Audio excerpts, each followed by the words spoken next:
ce Garage Talks, on va y aller mollo, hein. J'ai un milliard d'autres projets sur le feu qui sonnent à la porte, et...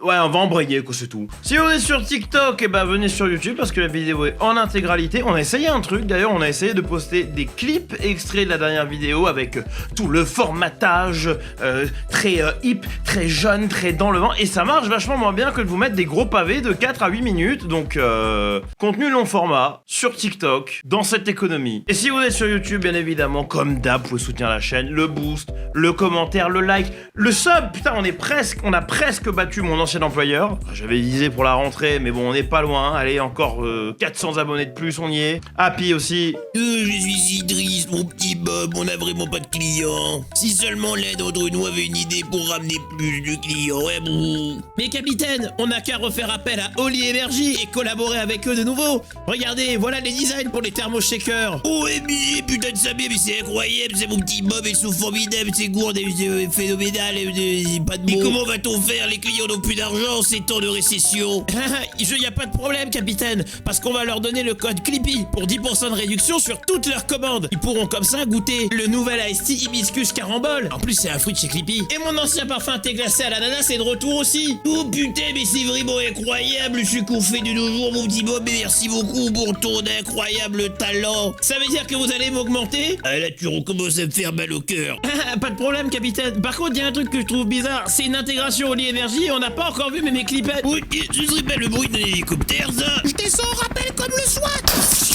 Ah bon, les thermoshakers, fils de pute. Bref, sans plus, salam alek, je suis Kevin la Clip, bienvenue dans Garage Talks. C'était le Grand Prix le plus rapide de la saison, un Grand Prix qui pourtant l'an dernier avait été catastrophique pour Red Bull, mais qui cette année aura été salvateur. Avec un aileron plus proche de l'étagère Ikea qu'autre chose, Max Verstappen est allé chercher une pole qui a été jusqu'à surprendre David Croft, commentateur de la Sky, qui littéralement cherchait ces mots. Je peux pas vous passer les images parce que autant la FOM, tu peux te démerder, placer un clip ou deux, autant la Sky... C'est une pole qui arrive à point nommé pour remettre une pièce dans ma machine à délusion. Non, mais vous m'écoutez pas. Si il gagne toutes les courses de maintenant jusqu'à Abu Dhabi et que Piastri finit pas plus haut que P5, c'est une victoire qui aurait été vachement plus controversée si Verstappen avait gardé la P1 au premier virage. Lando savait très bien ce qu'il faisait, mais malheureusement pour le Britannique, ça a pas marché puisque à peine un tour et demi plus tard, Verstappen était de nouveau juste derrière lui et l'a passé à l'extérieur du virage 1, un move qui historiquement pourtant ne marche pas avec les pilotes britanniques. Une fois qu'il a passé, il s'est promptement barré, oubliant qu'on n'était pas en 2023, mais... Peut-être que les problèmes Red Bull, en fait, ils sont psychosomatiques. Quelqu'un peut rappeler Ricciardo? Non mais juste pour voir un truc. Derrière on a Leclerc qui a donné au nom de Ferrari parce qu'il est à domicile et parce qu'il a des énormes couilles, mais il s'est fait, dans un duel, ma foi, fort sympathique avec Piastri, doubler à l'exté du premier Lesmo, un endroit où j'ai pas souvenir là et j'arrive pas, pourtant je creuse, avoir vu quelqu'un doubler sans contact. Très propre, très beau, merci. Merci pour ce grand moment. Bon, le reste du GP était relativement rompiche, sinon. Bravo à Hadjar qui, malgré une qualif complètement ratée, est quand même sorti de la voie des stands pour aller chercher un point. Et bravo au steward, bien sûr, de nous avoir proposé une tranche de nostalgie en foutant 5 secondes de pénalité à Ocon pour absolument rien. Non, mais ça faisait longtemps. Merci. Oh, il y a aussi eu le contact entre Sainz et Berman qui, à mon humble avis, ne méritait pas de pénalité. Encore moins une pénalité sur sa super licence. C'est Berman sur sa première saison. Réellement, là, il a 10 points de pénalité sur 12. En fait, ils ont pas remplacé Magnussen, c'est toujours lui. Ils ont juste... Ah, c'est comme dans Face Off avec Nicolas Cage et John Travolta, ils ont... Non? Mais sur la fin de course, le drame, la controverse. McLaren nous a fait une reconstitution historique en costume du GP de Hongrie 2024 et on a eu droit à un nouveau moment gênant. Un nouveau chapitre dans la saga des Papaya Rules ou des règles papaye, avant qu'on me fasse... Ouais, trop d'anglicisme. Ah mais tu l'as cherché celle-là aussi. Bon, on est au 45e tour, l'ingé de Norris se demande s'il préfère box avant ou après Piastri, et très certainement par...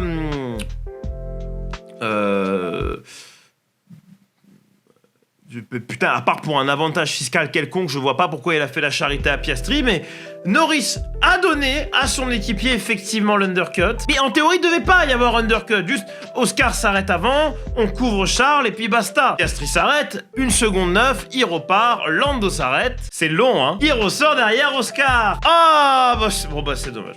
C'est dommage, mais bon, rien ne va dans son sens en ce moment. Dommage, surtout que Oscar devant, il roule lui, il a pas que ça à foutre, mais là, la radio craquette. Ça se dit pas en français, ça si, que la radio crépite. Elle crépite. Craquette, c'est les biscottes là, non? Mais là, la radio crépite et on lui demande de laisser passer Lando. Mais après, t'as le droit de te battre, hein. Mais d'abord, laisse-le passer, s'il te plaît. Allez. Ah, le malaise insupportable. Bon, Oscar, après une petite pointe à la radio à base de « je croyais que les mauvais pit-stops faisaient partie de la course », ce qui est lourd de sens quelque part, surtout quand il suit ça par « je vois pas ce qui a changé », on y revient. Il finit par le laisser passer. Verstappen va se marrer à la radio en disant tout haut ce que tout le monde pense derrière son écran. Bon, Max remporte le GP, se fait adouber par les tifosi, Norris est boué par les tifosi. Je ferai bien la victime, comme beaucoup semblent le faire sur Twitter. Un point commun entre eux, c'est qu'il y a LN4 dans leur bio ou leur pseudo, mais mon goat à moi, il a été boué aussi à Monza. Et après, il est devenu pilote Ferrari. Du coup, il était plus boué, mais par contre, il gagnait plus non plus, donc c'est... Mais le débat des team orders est réouvert. Wouh! Alors oui, il y a un élément de justice, oui, il y a un élément d'équité, ou pas, en fait, pas vraiment. Parce que le point qu'a soulevé Piastri à la radio, c'est-à-dire littéralement de dire qu'un mauvais arrêt fait partie de la course et qu'il ne voit pas ce qui a changé, ben en vrai, le sous-entendu, c'est qu'il y a des conditions qui ont dû être discutées autour de ces règles papaye. Des conditions qui peut-être ne mentionnaient pas un pit stop foireux. Et ce qui est d'autant plus intéressant, d'autant plus révélateur, c'est qu'en conférence de presse, Oscar a juste dit « j'ai dit ce que j'avais à dire à la radio ». Qui d'une part est très malin, parce que du coup, il laisse entendre les choses sans les dire réellement. Mais d'autre part, fait vraiment passer McLaren pour des clowns quand Stella est pas foutu de répondre à la question et élude la question. Ce qui me laisse à penser que, à l'inverse de ce que disent certaines personnalités publiques sur Twitter, notamment des consultants, des journalistes, qu'on n'est pas face à un si petit incident et qu'on n'est pas en train d'en faire des caisses de manière injustifiée. Bon, du coup, complot, manigance, tromperie. C'est une belle situation de merde qui met en lumière la volonté interne chez McLaren à gérer leur duel de pilote au plus juste possible, quitte à, voulant trop bien faire, hein, très certainement, interférer avec le résultat final d'une course. Que mettons que ça a été discuté en amont, mettons que du coup, il y a des conditions strictes pour un pit stop foireux. Ça veut dire quoi? Ça veut dire que c'est des règles qui sont noires sur blanc, c'est un slow stop, c'est 2 secondes 5 et plus de 3 secondes. Est-ce que, par pure justice, à ce compte-là, on ne demanderait pas à Oscar de pas courir à Bakou pour laisser Lando refermer le gap, qui serait capable de finir 5ème hein, ce jour-là? J'exagère de ouf, hein, mais c'est pour mettre en lumière un point. Interférer avec un résultat de course comme ça, c'est précisément la raison pour laquelle les team orders ont été bannis un temps en Formule 1. Entre 2003 et 2010, hein, c'est qu'en 2011 que le ban sera levé, on aura effectivement ban sur les team orders, même s'il y a des équipes qui vont contourner un peu le problème. Fernando is faster than you. Mais comprenant que les équipes faisaient un peu ce qu'elles voulaient et que la FIA arriverait pas réellement à polisser ce qui se dit à la radio, souvenez-vous, c'était je sais plus, c'était début de l'ère hybride, 14, 15, 16, dans ces eaux-là, où la FIA était en mode les pilotes doivent conduire la voiture de manière non assistée, ce qui veut dire que on peut pas leur dire à la radio quoi faire si jamais la bagnole elle a un problème avec le mode hybride et qu'il faut repasser en mode... Non. Ou alors tu pouvais à partir d'un moment, mais seulement quand t'étais dans la pit lane, ce qui est ridicule aussi. Team Order, c'est un truc qu'ils font jacter systématiquement, le Multi-21, Valtteri, it's James. Et la question que je me pose, c'est, dans le scénario actuel, une fois qu'ils ont clutch le titre constructeur, c'est bon, les papaya rules, c'est fini. Parce que bon, on va pas se mentir, avec un écart de 337 points, je vois pas l'intérêt de faire du zèle comme ça. Vous voulez vous protéger de quoi? Pensez vraiment que Ferrari va combler 337 points en 8 courses? Que je veux dire, et je vais essayer de pas trop m'éparpiller parce que j'ai vraiment pas beaucoup de temps pour enregistrer aujourd'hui, c'est que une équipe qui se veut très protectrice des positions, qui veut éviter les failles qui pourraient coûter beaucoup en points, c'est une équipe qui se bat pour le championnat. McLaren, il se bat pas pour le championnat. Ils volent en première classe. Le reste de la grille est en canoë-kayak. Ils l'ont, le championnat. Il y a 337 points. Il y a plus de chances de voir Williams recoller Red Bull, mathématiquement j'entends, que de voir McLaren perdre le titre. Alors pourquoi du coup interférer avec le résultat de la course ainsi pour garder les choses justes? Mais à ce compte-là, la question maintenant c'est ce scénar-là. S'il se reproduit à Abu Dhabi et que on est dans un scénar où il y a 2 points d'écart. Donc quiconque finit devant l'autre, il est champion. On fait quoi? On fait comment? On intervient? Est-ce que on se permet d'interférer avec le résultat de la course comme ça? Ah là tu vas me dire oui c'est pas pareil machin, t'es sûr? Puis à quel moment les pilotes eux-mêmes vont pas envoyer chez l'équipe aussi? Piastri est déjà bien sympa de filer l'aspi à Norris en Q2 parce que moi j'aurais peut-être pas fait dans ses chaussures. Il est aussi bien noble de pas désavouer le comportement de l'équipe face à la presse. Il est bien élevé de pas avoir, je sais pas moi, ouin isé à la radio pendant une demi-heure avant de laisser passer. Mais est-ce que tout ce que je viens de dire, on peut pas l'attribuer au fait qu'il mène le championnat du monde et qu'il le mène largement? Parce que ce serait plus serré, il y aurait que 2 points entre les deux, on boirait pas la même limonade. Bon, on sera là pour en reparler quand ça pète, parce que là, effectivement, on est juste mis une fois de plus face à l'absurdité de vouloir réglementer le fight entre équipiers. Et de toute façon, ça tiendrait qu'à moi, et ben ils se foutraient sur la gueule non-stop. Voilà, rien à foutre. Guerre civile chez McLaren, guerre civile chez Red Bull, guerre civile chez Ferrari, guerre civile chez Merco. Mais bref, en définitive, dans tout ça, Norris récupère 3 points sur Piastri. Max Verstappen remporte le Grand Prix le plus rapide de l'histoire de la Formule 1. Que voilà une transition toute trouvée pour parler de... Stefano Domenicali, l'actuel Supremo, le big boss grand pop du sanctuaire de la FOM. Et c'est quelqu'un qui a de la bouteille. Il a été team principal chez Ferrari, il a été, si je dis pas de conneries, PDG de Lamborghini et il est maintenant PDG de la FOM. C'est le boss, c'est lui qui dirige le côté commercial de la Formule 1. Grosse emphase là-dessus, la FOM gère le côté commercial, la FIA gère le côté réglementaire sportif. Les deux s'aiment pas, les deux se pissent à la gueule sans arrêt. Et est-ce que ce serait pas encore un power move de la FOM? Mais Stefano a récemment parlé face caméra du futur de ce sport, de ce qu'on pourrait faire notamment au niveau des formats. Alors il y a plusieurs pistes abordées que je vais vous lire, hein, comme plus de courses sprint, des formats de départ différents pour ces dernières, genre par exemple des grilles inversées, comme en Formule 2, ou pourquoi pas des grilles inversées complètement. Moi c'est pas lui qui l'a dit, mais j'extrapole un peu et j'ai peur. Mais ce qui de loin le plus fait réagir, parce que ça a été tourné en sujet société pour parler des jeunes et des temps d'écran, et j'adore le raccourcissement potentiel des courses. Ouais, alors ça fait beaucoup de trucs et sur la majorité des articles que j'ai pu me fader, on sent qu'il y a une volonté, de toute façon il le dit lui-même, à être provoque de la part de Stefano. Il sait ce qui va être clippé, il sait ce qui va être récupéré et il sait que les 3/4 des gens vont juger un article sur son titre, ils vont même pas l'ouvrir, ils vont le quote tweet et faire ça n'importe quoi, c'est la faute des gosses avec leur téléphone qui peuvent pas regarder une course en entier. Bon, Stefano veut qu'on en parle, il a voulu être provocateur, alors Stefano, je vais provoquer aussi. D'ailleurs, si tu passes par là, peut avoir un paddock pass vite fait là pour Brésil, Abu Dhabi. Vegas. Ouais, Stefano a appelé, Clippy face caméra, il a eu son paddock pass, donc il s'est barré, donc Clippy du montage doit finir la section. Non, c'est pas vrai, en fait, il y a un problème de synchro son et c'est plus facile comme ça. Mais plus de sprint, en fait, c'est quelque chose d'assez compliqué, parce que plus de sprint égale pas forcément plus d'action. On l'a vu en Belgique cette année. Et la seule chose positive que je vois, moi, au week-end sprint, a pas forcément à voir avec les sprints eux-mêmes, mais avec le fait qu'on perde 2 séances d'essai. Et si c'est un circuit qu'on connaît pas sous toutes les coutures, genre si c'est pas Barcelone, quoi, ça peut amener des surprises et donner un os à ronger aux équipes qui ont de meilleures capacités d'adaptation, mais, encore une fois, sprint, c'est pas synonyme de fun. C'est grandement dommage parce que c'est comme ça qu'on nous l'a vendu à l'époque, hein, une course plus courte avec plus de dépassements parce qu'il y a moins de temps et les pilotes du coup ils sont plus pressés, ouais mais il y a moins de points aussi. Et du coup il y a un réel problème d'enjeu parce qu'encore en 2021, il y avait un enjeu au sprint. Le classement du sprint décidait de la grille pour la course du lendemain. Après il n'y a pas que l'enjeu le problème parce que les pilotes ça reste des pilotes, ils aiment bien faire la course tu vois. Il y a un autre gros problème, c'est que ça fait environ 8 ans qu'on a des voitures qui ont des problèmes pour doubler. Dès qu'on a commencé à surexploiter l'outwash, genre à partir de 2010-2011 quoi, on a commencé à avoir des problèmes. Mais à partir du moment où on a en plus rendu les voitures plus larges et plus longues, donc à partir de 2017 quoi basiquement, on a eu encore plus de problèmes. Et là maintenant qu'on a de véritables limousines bateaux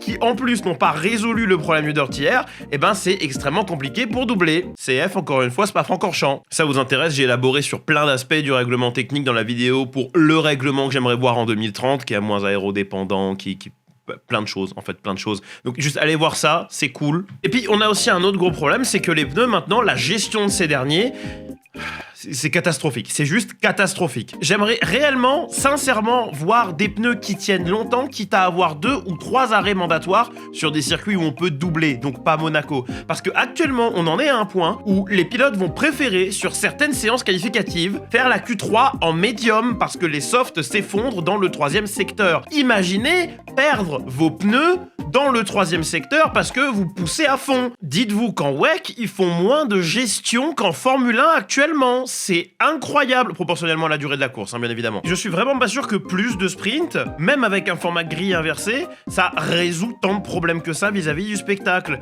Alors oui, la grille inversée, ça peut créer plus de spectacle, tout simplement parce qu'on aura des voitures avec un delta de performance qui est moins élevé, qui seront devant, et les voitures qui seront plus perfo vont vouloir passer, et après il faut défendre. Et dans le règlement actuel, c'est peut-être une bonne solution justement pour créer artificiellement du spectacle. Mais à partir du moment où 2026 est censé régler tous les problèmes, je vois vraiment pas où ça devient intéressant. Quant à raccourcir la longueur des Grands Prix, pourquoi faire? Soit ça s'inscrit dans une démarche de réduction des coûts ou d'amoindrissement de la surcharge de coûts qui va être occasionnée par le plus de sprints dans l'année. Je peux comprendre, je peux voir d'où ça vient. Mais si la vérité c'est celle que Dominicali nous donne, si la vérité c'est que les Grands Prix sont trop longs pour les nouveaux fans et que les highlights marchent bien, donc on devrait réduire la durée des Grands Prix pour les condenser un peu plus, eh ben j'avoue que j'ai du mal à saisir l'idée. Déjà parce que la Formule 1 c'est pas extrêmement long, hein. Je veux dire, à part la MotoGP, qu'est-ce qu'il y a comme gros sport mécanique mainstream qui dure moins longtemps? J'ai dit mainstream, donc rangez-moi le rallycross et la Formule E. J'ai dit mainstream, que le grand public kiffe. Et ensuite, c'est pas un giga aveu d'échec par rapport à l'ère hybride de la Formule 1, ça? Parce que tout le spiel qu'on nous a sorti à partir du moment où on a banni les ravitaillements, c'est que, à partir de maintenant, les courses restent aussi longues, mais vous devez être capable de faire toute la distance de Grand Prix avec un seul plein. Et ça, au début, c'était un vrai challenge. Souvenez-vous de Virgin en 2010, dont le réservoir n'était pas assez gros pour faire une distance complète de Grand Prix, un passage à l'hybride qui tombe sous le sens par conséquent et une réduction de la quantité d'essence consommable, moult progrès réalisés, un gel du règlement moteur et, alors qu'on est sur le point d'en changer, on est en train de nous parler doucement et posément de changer la longueur des courses parce que le public veut autre chose. J'ai jamais vu un sport s'adapter à son public pour des règles fondamentales comme ça. Pas demain la veille que le football va passer à 60 minutes, Charlotte va pas durer genre que 2 heures parce que la NASCAR se dit « Ah, on perd des viewers quand même. On va pas réduire les 24 heures du Nürb à 2h30, ça fait aucun putain de sens. » Et de ce que semble dire Dominicali, le sport va évoluer, c'est sur la table, c'est dans l'agenda, il y a encore des discussions à avoir, mais le message est clair, ça va bouger que vous soyez content ou non. Et maintenant j'ai une théorie.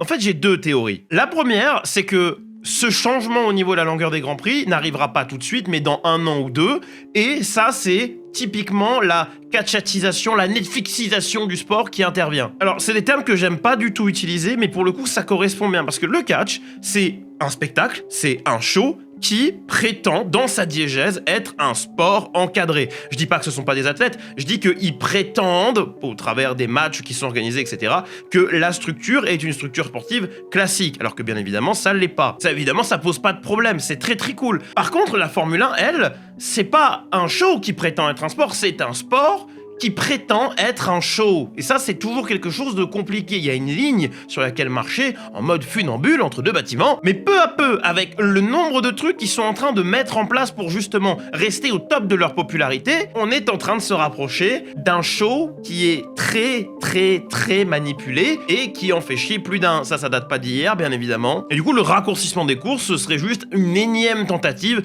de garder ce côté show. Regardez, c'est incroyable, c'est excitant tout le temps. On vous jure, il y a aucune course qui est chiante. Alors que les courses chiantes font intrinsèquement partie du sport. On ne peut pas les retirer. Ça existe, c'est comme ça. C'est comme les matchs de foot où il y a 0-0, c'est une réalité sportive. Donc soit c'est ça, une tentative pour rester populaire, hip et jeune dans le vent, soit c'est, et je vais vous demander de mettre vos chapeaux de complotistes avec moi, un cache-misère pour le règlement moteur de la saison prochaine. Vous le savez, c'est un de mes sujets préférés 2026 parce qu'on n'a rien de tangible, que tout est fait dans un secret qui rivalise celui du KGB et qu'on a l'impression, à cause de ce secret-là, que rien n'est encore finalisé. Et il y a beaucoup de craintes quant à la fiabilité de ces moteurs-là. La preuve, c'est que les essais de pré-saison pour 2026 ont pas du tout la même gueule et qu'il y aura de nouveau des essais privés, des essais hivernaux qui ne seront pas diffusés au public, histoire de cacher un petit peu les potentiels problèmes d'image que ça foutrait d'avoir, je sais pas moi, 10 voitures en panne sur les 15 qui roulent. Alors imaginez une seule seconde qu'après ces essais hivernaux, des essais qui se passeraient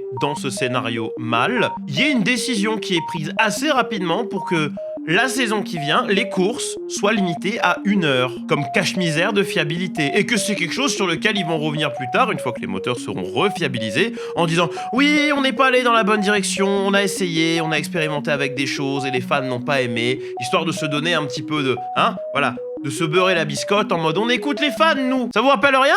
@Codemaster. Parce que si leur volonté c'est vraiment d'être moderne, jeune et hip dans le vent, si leur présence internet est aussi importante que ce que prétend Dominicali, en citant plusieurs fois les highlights comme un très très bon indicateur d'à quel point le sport est populaire sur internet, il faudrait peut-être aussi se mettre à la page, et un peu à l'instar de l'IndyCar, de l'IMSA, de la NASCAR et de plein d'autres catégories, pas faire chier les créateurs de contenu.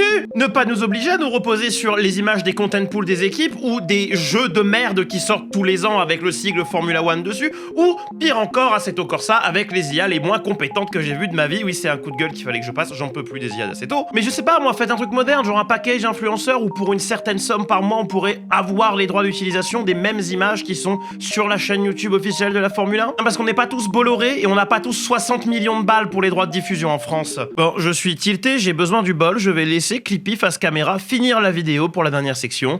Je vous kiffe, je vous y aime fort.